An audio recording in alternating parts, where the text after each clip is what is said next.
क्या आपको भी स्टॉक मार्केट में फटाफट पैसे बनाने, स्टॉक मार्केट में ना सभी को पैसे बनाने, पर सीखना किसी को नहीं, क्योंकि फ्री की टिप्स जो मिल जाती हैं। पर पॉइंट है कि जब इन टिप्स से आपको प्रॉफिट होता है तब तो आप बोलते हैं वाह वाह, और लॉस होता है तो बोलते हो कि शेयर बाजार एक सट्टा बाजार है। अब जिस जगह से पैसे बनाना चाहते हो उसकी बेइज्जती कैसे कर सकते हो। इसलिए अगर सीरियस हो, स्टॉक मार्केट में सीरियसली काम करना है, तो आपको लर्निंग प्रोसेस पर फोकस करना पड़ेगा। और इसी चैनल पर हम अपनी लर्निंग जर्नी को कंटिन्यू रखेंगे, जहां पर आज डे 34 पर हम निफ्टी 50 के 34th स्टॉक ONGC लिमिटेड पर फोकस करेंगे। तो यहाँ पर मैंने ट्रेडिंग व्यू की वेबसाइट खोल ली है और अभी हम सीधा चलते हैं ONGC के चार्ट पर। तो यहाँ पर मैं सर्च बार पे लिखता हूँ ONGC।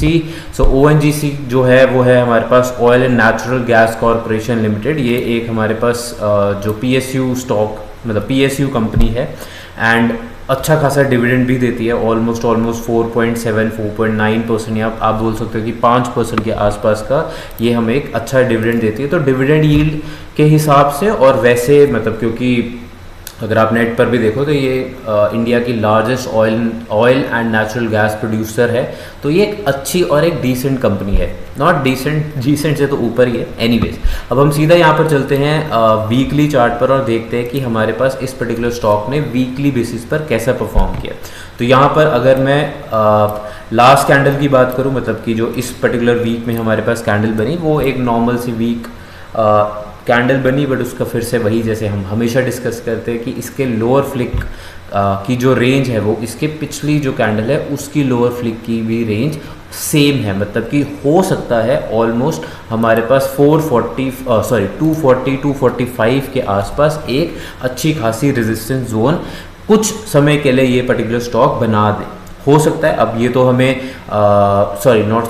रेजिस्टेंस बोला था कि सपोर्ट बोला था, मेरे हिसाब से मैंने रेजिस्टेंस बोला था। एनीवेज, बट हम इसी को वापस से करेक्ट करते हैं कि ये जो हमारे पास 240 245 का जो हमारे पास एक जोन है, यहाँ पर हो सकता है कि स्टॉक हमारे पास मूविंग फॉरवर्ड थोड़े टाइम के लिए एक सपोर्ट इसको माने और यहाँ से मूव अप करे। बट ये सारी चीज़ें हमें टाइम ही बताएगा, क्योंकि हो सकता है कि अभी के लिए हमें लग रहा है कि यार दो कैंडल्स उनकी फ्लिक जो है हमारे पास लोअर वाली वो 243 के आसपास या 240 के आसपास ही बंद हो रही है, तो हम इसको एक सपोर्ट जोन मान सकते हैं। बट हो सकता है कि ये सिर्फ एक फॉल सिग्नल हो। वो क्यों?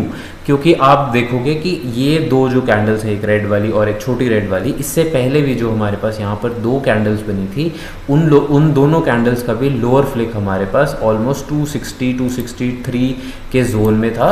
और सेम हम कॉन्सेप्ट वहाँ पर भी लगा सकते हैं। बट आप ये देखोगे कि अगली ही कैंडल में इस पर्टिकुलर स्टॉक ने एक हफ्ते में ऑलमोस्ट 7% का हमें नेगेटिव रिटर्न दिया। और ये जो जिस चीज़ को हम इन दोनों कैंडल से रेजिस्टेंस मान रहे थे, वो सपोर्ट मान रहे थे, वो अब टूट गई और ये एक रेजिस्टेंस बनी।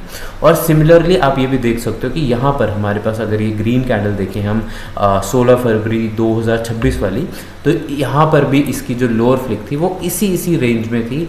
और वहाँ से अगर आप इसी ग्राफ को छोटा करो तो आप देख पाओगे कि यहाँ से स्टॉक हल्का सा ऊपर मूव किया।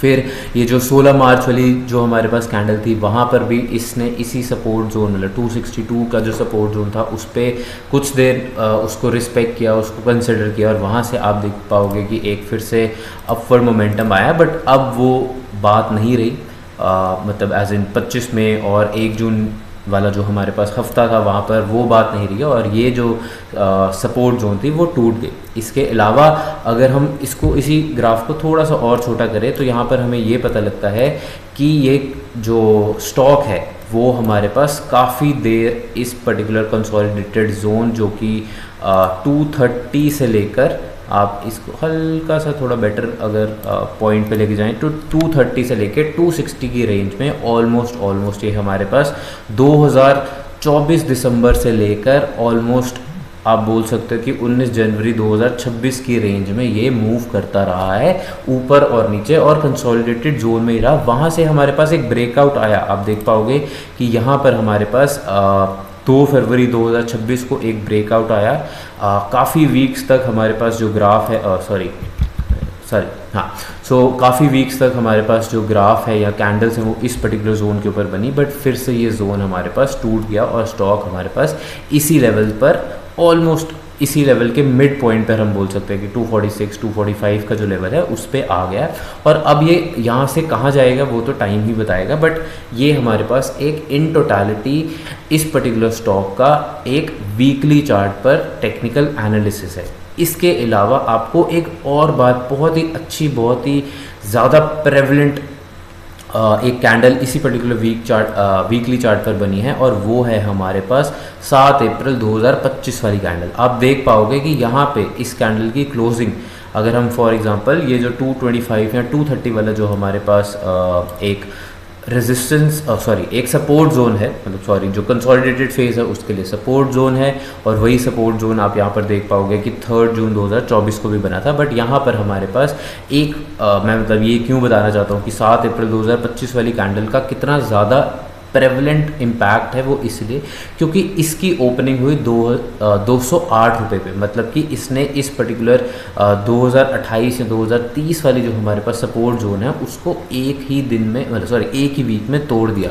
पर पूरे वीक में हमारे पास एक अच्छी, बहुत ही अच्छी ग्रीन कैंडल बना के इसने इस पर्टिकुलर स्टॉक में एक पॉजिटिव रिकवरी लाई, और यहाँ पर एक हमें बात ये पता लग गई कि अब स्टॉक हमारे पास इस लेवल, मतलब ये जो 230 वाला लेवल है, ये एक अच्छा खासा सपोर्ट जोन है। उसके बाद आप देख पाओगे उसके बाद एक बार भी रेड कैंडल्स बनी, 2 रेड कैंडल्स बनी, बट काफ़ी देर तक ऑलमोस्ट आप बोल सकते हो कि 28 अप्रैल 2025 से लेके ऑलमोस्ट 27 जनवरी 2026 तक, मतलब कि almost close to 9 to 10 months हमारे पास स्टॉक नीचे नहीं आया। इट मीन्स ये वाली जो रेंज है, ये आप बोल सकते हो कि ये 200 या 205 वाला जो जोन है, ये इस पर्टिकुलर ग्राफ का द स्ट्रॉन्गेस्ट सपोर्ट जोन है। इसको भी अगर ये ग्राफ तोड़ देता है, मतलब इसको भी अगर ये चार्ट तोड़ देता है, तो it means a major concern is in this particular stock, right. Okay, तो ये था हमारे पास वीकली चार्ट। अब हम ड्राइंग्स को रिमूव करके ये देखते हैं कि डेली, मतलब कि फ्राइडे के सेशन में ये पर्टिकुलर स्टॉक ने कैसा परफॉर्म किया। तो यहाँ पर आप देख पाओगे कि स्टॉक ने तो स्टॉक ने बहुत ही एक बेसिक सी डिसेंट से थोड़ी सी कम, या डिसेंट से थोड़ी सी कमज़ोर एक ग्रीन कैंडल बनाई, जिसकी ओपनिंग 245.30 पर हुई, हाई गया 246.70, लो गया 243.30, क्लोजिंग हुई 246.25, प्लस 0.95 या फिर प्लस 0.039% का इसने हमें प्रॉफिट दिया। बट वो प्रॉफिट इतना ज़्यादा कोई ख़ास आप बोल सकते हो कि कुछ ख़ास इम्पोर्टेंस नहीं दे रहा। क्यों? क्योंकि यहाँ पर अगर आप देखोगे कि ये जो 3 मतलब कि 19 जून, 18 जून और 17 जून को जो हमारे पास कैंडल्स बनी है वो बहुत ही वीक कैंडल्स हैं, उनका कुछ खास रेलिवेंस नहीं है। एंड ऑल्सो ये हमारे पास जितनी भी कैंडल्स, इस 15 जून की जो कैंडल है और या फिर 16 जून की कैंडल है, उसी रेंज में हमारे पास सारा का सारा स्टॉक जो है वो काफ़ी दिनों से घूम रहा है, राइट। सो ये 243 से 248 की जो रेंज है उसी में हमारे पास स्टॉक घूम रहा है। ऊपर की आप बोल सकते हो कि एक रेजिस्टेंस ऑन डेली चार्ट 248 है, और एक अच्छी खासी रेजिस्टेंस हमारे पास 250 के आसपास है। कुछ खास फ़र्क नहीं है, 2 पॉइंट्स या 2 रुपये का ही फ़र्क है, तो उससे मतलब एज एन रेजिस्टेंस लेवल में कुछ खास अंतर नहीं आता। तो आप 248 to 250 ले लो, रादर देन कि एक रेजिस्टेंस लेवल है 248 पे, एक 250 पे, कुछ खास डिफरेंस ही है। बट जो लोअर लेवल है वो 243 पे टिका हुआ है। आप देख पाओगे कि अभी तक 12 जून से लेकर 19 जून तक हमारे पास जितनी भी कैंडल्स बनी हैं उनका जो लोअर फ्लिक है वो हमारे पास इसी 243 की रेंज से ही वापस बार बार जा रहा है। अब क्या है, डेली चार्ट पर इसकी कई और भी रेजिस्टेंस है। तो आप अगर इसी ग्राफ को थोड़ा सा अगर हम छोटा कर दें, काफ़ी ज़्यादा छोटा हो गया, सॉरी राइट। तो अगर हम इसको थोड़ा सा छोटा भी करें तो कुछ खास ऐसे रेलिवेंट आप नहीं बोल सकते कि ये जो जोन है ये एक अच्छा सपोर्ट जोन है, नहीं। ये एक मतलब अभी ड्यू टू सम, आप बोल सकते हो due to some uncertainty in the market, और अगर आप ग्राफ ही देखना चाहते हो, मतलब टेक्निकल एनालिसिस ही करना चाहते हो, तो यहाँ पर मतलब कुछ एज इन जैन के महीने में कुछ ऐसी कैंडल्स बनी थी जो कि इस पर्टिकुलर रेंज में थी। तो हो सकता है कि थोड़ा टाइम यहाँ पर स्टॉक रहे और उसके बाद नीचे गिरे, या फिर हो सकता है कि ये जो बार बार कैंडल्स इस पर्टिकुलर 243 वाले जोन को टेस्ट कर रही है या उसको रिस्पेक्ट कर रही है, वहाँ से कुछ मोमेंटम, अपवर्ड मोमेंटम हमारे पास स्टॉक में आए और स्टॉक हमारे पास ये 250, 251, 252 की रेंज तक जाए। अब वो यहाँ फिर थर्ड ऑप्शन तो सभी को पता है कि ये थोड़ा देर साइडवेज मोशन में रहे, तो वो हमारे पास फ्यूचर ही बताएगा कि मतलब एज इन ग्राफ या कैंडल या फिर हमारे पास जो पूरी की पूरी स्टॉक है इस पर्टिकुलर कंपनी का वो कैसे मूव करता है। इसके अलावा आपको एक बात और ज़रूर देखनी चाहिए कि यहाँ पर हमारे पास डेली चार्ट में एक फॉर्मेशन बनी है जिसको हम बोलते हैं डबल टॉप फॉर्मेशन, राइट। वो डबल टॉप, एक टॉप आपका यहाँ पर आ गया और दूसरा टॉप आपका यहाँ पर आ गया, तो यहाँ पे जो डबल टॉप फॉर्मेशन बनी है उसके बाद हमारे पास स्टॉक जो है जो सेकंड फॉर्मेशन है उसके बाद स्टॉक हमारे पास काफ़ी ज़्यादा फिसला है। अगर हम इसको कैलकुलेटर पे देखें तो 305 माइनस 243 या 240 ले लेते हैं अपनी कन्वीनियंस के लिए या फिर कैलकुलेशन को इजी करने के लिए, तो 305 माइनस 240 डिवाइड बाय 305, तो ये ऑलमोस्ट हमारे पास 15 मई से लेकर अभी तक हमारे पास 15 जून मतलब कि मई और जून एक महीने में ये पर्टिकुलर स्टॉक ऑलमोस्ट हमारे पास 21% गिर चुका है। तो अब यहाँ पर देखना पड़ेगा कि आगे मतलब एज ए फ्यूचर में ये स्टॉक कैसा परफॉर्म करता है। इसके अलावा डेली चार्ट तो हमने देख लिया, और मैं आपको एक और बात बताना चाहूँगा कि यहाँ पर कोई भी इस चैनल पर बाय या सेल की रिकमेंडेशन नहीं दी जाती। अगर आपको कुछ भी बाय करना है तो यहाँ आप अपने फाइनेंशियल एडवाइज़र से पूछो या फिर आप अपना एनालिसिस करो।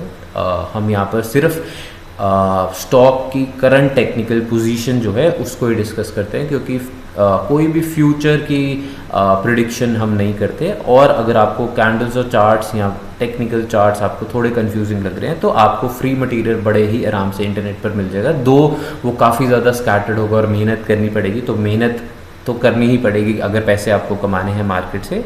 फिर भी अगर आपको स्टॉक मार्केट को स्ट्रक्चर्ड वे में सीखना है या फिर मार्केट के आप रेगुलर अपडेट्स देखना चाहते हो तो नीचे डिस्क्रिप्शन में मैंने टेलीग्राम और इंस्टाग्राम पेज का भी लिंक डाल दिया है। वहाँ पर मैं सब इन्फॉर्मेशन एजुकेशनल या फिर और भी स्टॉक मार्केट से अपडेट्स जो होते हैं उनको डालता रहता हूँ वहाँ पर, तो आप वहाँ पर भी मुझसे कनेक्ट कर सकते हो। अब हम एज एन आज की वीडियो ख़त्म करने से पहले एक बार देख लेते कि ये शॉर्टर टाइम फ्रेम पे फ्राइडे को कैसा गया। तो मैंने यहाँ पे 15 मिनट्स का चार्ट खोल लिया है एंड अगर मैं इसको थोड़ा सा जूम करूँ या थोड़ा सा इस ग्राफ को रीडेबल बनाऊँ तो यहाँ पर आप देख पाओगे कि फर्स्ट जो हमारे पास कैंडल बनी थी वो हमारे पास ग्रीन कैंडल बनी, जो कि कुछ खास उसका रेलेवेंस नहीं था, बट उसका रेलेवेंस कैंडल का ना से बट उसकी फ्लिक्स का बहुत ही अच्छा हमारे पास आप बोल सकते हो कि रेलेवेंस था। जो लोअर फ्लिक थी वो 243 थी और जो हाईएस्ट फ्लिक थी वो हमारे पास ऑलमोस्ट 245 थी। आप ये देख पाओगे कि सारा दिन स्टॉक ऑलमोस्ट आप बोल सकते हो कि 7 से लेके ऑलमोस्ट 230 इवन 245 तक हमारे पास स्टॉक इसी रेंज में घूमता रहा, एक साइडवेज मोशन में। कुछ खास मोमेंटम नहीं आया पूरे दिन में इस पर्टिकुलर स्टॉक में। दो स्कैल्पर्स के लिए एक मोमेंटम आया जो कि हमारे पास ये वाला मोमेंटम था, जो कि ऑलमोस्ट हमारे पास 130 के आसपास से ऑलमोस्ट हमारे पास 3 बजे के आसपास तक मूव किया। तो स्कैल्पर्स ने यहाँ पे ज़रूर ट्रेडिंग की होगी, चाहे वो बाय करके ट्रेडिंग की होगी या फिर ऑप्शंस या फ्यूचर्स के थ्रू ट्रेडिंग की होगी, वो अब स्कैल्पर्स का अपना ही खुद का एनालिसिस होता है, राइट। तो ये था हमारे पास इस पर्टिकुलर स्टॉक का टेक्निकल एनालिसिस। आई होप आपको काफ़ी कुछ सीखने को मिला होगा, और सिमिलरली मैं फिर से बोलना चाहूँगा कि आप मुझसे टेलीग्राम और इंस्टाग्राम पर भी एजुकेशनल कंटेंट के लिए कांटेक्ट कर सकते हो या कनेक्ट कर सकते हो। तो आज के लिए बस इतना ही। कल हम फिर से मिलेंगे, एक नए स्टॉक पे चर्चा करेंगे, उस पर टेक्निकल एनालिसिस करेंगे ताकि आप सीखते रहे। इसलिए आप एक और बात, आप जो भी इसमें इस पर्टिकुलर वीडियो में सीखते हैं उसको ज़रूर आप पेन डाउन करें। आप किसी नोट पैड पे मतलब यहाँ फिर नोटबुक पे उसको ज़रूर नोट किया करिए और अपने एनालिसिस के साथ उसको कंपेयर करो ताकि आप और सीख पाओ। तो अभी के लिए बस इतना ही, कल हम फिर से मिलेंगे। Good bye.